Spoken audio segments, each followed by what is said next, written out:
বন্ধুরা, আমার চ্যানেলে তোমাদের সকলকে স্বাগত। আজ আমরা ক্লাস 7-এর রায়ান মার্টিন প্রশ্নবিচিত্রা থেকে প্রথম ইউনিট টেস্টের ইতিহাসের পঞ্চম স্কুল সলভ করব। প্রথম প্রশ্ন, শশাঙ্কের রাজধানী ছিল কর্ণ সুবর্ণ। Option A. দ্বিতীয় প্রশ্ন, বঙ্গ নামটির প্রথম উল্লেখ পাওয়া যায় ঐতিরেয় আরণ্যকে, একটা গ্রন্থ। Option C. পরের প্রশ্ন, কৈবর্ত বিদ্রোহের নেতা ছিলেন ভীম। Option A. আরও দুজন নেতা ছিল,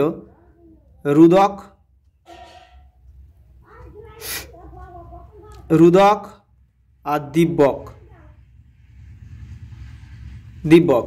পরের প্রশ্ন, সকলোত্তর পথনাথ উপাধি নিয়েছিল হর্ষবর্ধন। Option B. পরের প্রশ্ন, চোল রাজ্যের প্রদেশগুলি কি যে নামে পরিচিত ছিল? মণ্ডলম। Option C. পরের প্রশ্ন, গীতগোবিন্দম কাব্যের বিষয় ছিল? অপশান এ, রাধা কৃষ্ণের প্রেমের কাহিনী। পরের প্রশ্ন, বখতিয়ার খলজি কতজন সৈন্য নিয়ে নদী আক্রমণ করেন? 17 জন। পরের প্রশ্ন, পাল বংশের প্রতিষ্ঠাতা কে? গোপাল। 750 খ্রিস্টাব্দ। পরের প্রশ্ন, বিক্রমশীল মহাবিহার কে প্রতিষ্ঠা করেন? ধর্মপাল। পবনদূত কাব্যের রচয়িতা কে? ধয়ী। পরের প্রশ্ন, কে কেন গঙ্গৈকণ্ড চোল উপাধি নিয়েছিল? প্রথম রাজেন্দ্র চোল গঙ্গৈকণ্ড উপাধি নিয়েছিল, এবং কেন নিয়েছিল সেটা তোমাদের টেক্সটের 18 নম্বর পেজে আছে। এই যে প্রথম রাজেন্দ্র চোল কল্যাণীর চালুক্য শক্তিকে পরাজিত করেন, এখান থেকে এই পর্যন্ত লিখতে হবে। তিনি গঙ্গৈকণ্ড উপাধি নিয়েছিলেন। পরের প্রশ্ন, হিজরত কি? তোমাদের টেক্সটের 19 নম্বর পেজে উত্তরটি রয়েছে।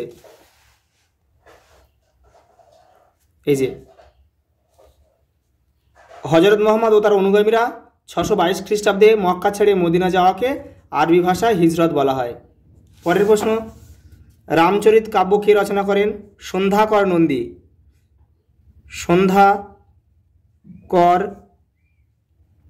নন্দী। এই কাব্যে রামায়ণের রামের আড়ালে কোন রাজার কথা বর্ণনা করা হয়েছে? রাজা রামপালের কথা বর্ণনা করা হয়েছে। পরের প্রশ্ন, মাৎসান্যায় কি? তোমাদের টেক্সটের 13 নম্বর পেজে উত্তরটি রয়েছে।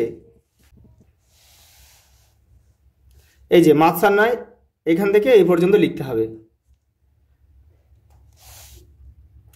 পরের প্রশ্ন, টিকা লেখো দীপঙ্কর শ্রীজ্ঞান। তোমাদের টেক্সটের 39 নম্বর পেজে উত্তরটি রয়েছে। এই যে দীপঙ্কর শ্রীজ্ঞান অতীশ, এখান থেকে এই পর্যন্ত লিখলে হবে। যেহেতু মান 2-এর না মান 3-এর, এটা এই পর্যন্ত লিখলে হয়ে যাবে। পরের প্রশ্ন, চর্যাপদ সম্পর্কে কি জানো? তোমাদের টেক্সটের 31 নম্বর পেজে উত্তরটি রয়েছে। এই যে চর্যাপদ, এখান থেকে এটা পুরোটা লিখতে হবে। পরের প্রশ্ন, ত্রিশক্তি সংগ্রাম কি? তোমাদের টেক্সটের 17 নম্বর পেজে উত্তরটি রয়েছে।